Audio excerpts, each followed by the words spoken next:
Hey everybody, so I'd like to talk to you about a recent video I've watched. It's a video documentary I've watched just about a week ago.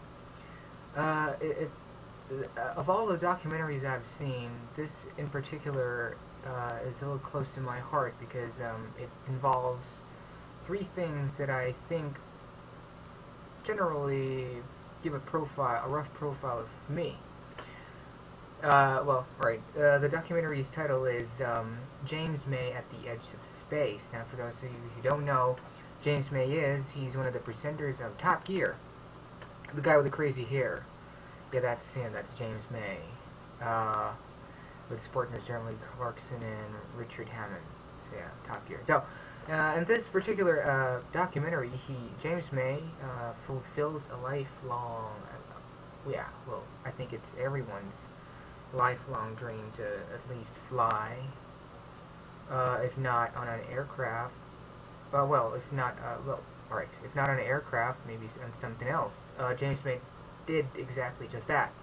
Because in this documentary, he actually flew over the Earth on a U-2 spy plane.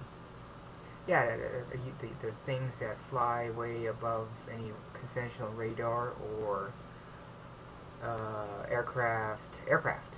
So that's a U-2 spy plane. Now the interesting thing about this is the guy piloting the U-2 spy plane, who happens to be a Filipino. That's letter A for me. I am Filipino. His name is Major John Cabi.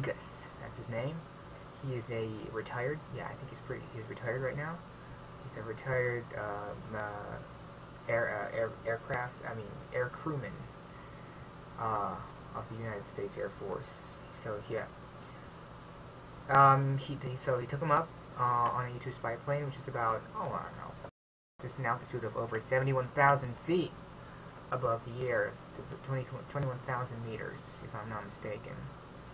And it was James May was pretty godsmacked, just like what the pilot told him. I mean, yeah.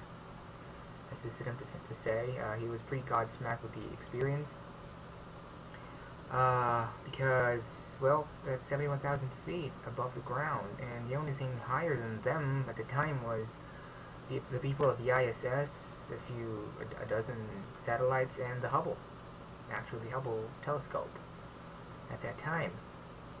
And the video was really good. I really liked it because I'm Filipino. I like space, and I think astronauts are awesome. Well, technically, he isn't an astronaut per se because he hasn't been to space. He's only been over the edge of space, like what the documentary says. But technically, at that height, especially way back in the 1950s, I think 50,000 feet was the threshold of the edge of space. You push the envelope a little further, and you're like there. That's it. And he was also worth noting that Cabi, which is he was called Cabi because I think Cabitas was too hard for them to say. Cabi told us that the spacesuits that they actually used was borrowed by the actual astronauts who actually been to space. So yeah, technically you are an astronaut, if you ask me. I mean, yeah. So yeah. Also, really informative and great documentary. It shows that some weird things actually happen from that high up, 70,000 feet above sea level. Some really weird stuff happens. For example, any fluid at that height would more likely to boil. Yeah, boil, and not in the sense that it's hot, but boil in the sense that it's going to boil because of the lack of atmospheric pressure. It's going to boil out.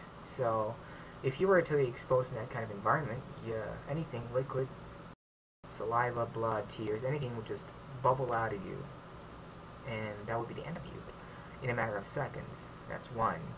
Second thing is, it gave me a perspective of how harrowing it could be if you were to be given the chance to fly into space like that. Because James May, the first time he tried the suit on, he felt all right till he got to the helmet. Now the helmet part, I think not many people know. I mean, the consequences of having a helmet or a fishbowl over your head. Just try not touching your face for 4 hours, because that was the flight time that they had. Yeah, that was about 4 hours up in space. So for 4 hours, just try not touching your face, not for anything. If it's itchy or if you want to wipe, a bead of sweat over your forehead, just don't touch it. That's number one. And James May told everybody that. Well, he explained it. Whenever you put the helmet on, it's a little tight. All right, this guy's a British guy. All right, so I'm not saying they're like big bobble-headed guys, but yeah, he's a Caucasian, so I'm Asian. You see, so yeah, it feels a little tight, a little like over the threshold of snug, so tight. And there's a rubber seal that goes like just over your neck, around your neck, right, and it like locks on to there. And to top it off, there's oxygen hissing just in front of your nose. And whenever you take a breath or you exhale, you kind of like feel the minute differences in pressure. So, quite frankly, he told the fans that it felt very, very, very, very claustrophobic, and that could freak anybody out, if you ask me. So yeah, this is really special for me because I'm Filipino. I like space, and I think astronauts are awesome because they go to space. And it's the closest we've gotten to having an astronaut. It's not any new news that the Philippines is a little tied up on everything, really. So having an astronaut or something near to that is a bit of pride for me, if you ask me. Major John Cabi, we salute you, sir. And James May, yeah, you did well, May. That was back in 2009, by the way. It's 2012 right now, so that's 3 years ago. But yeah. How often is it you get to an U-2 spy plane?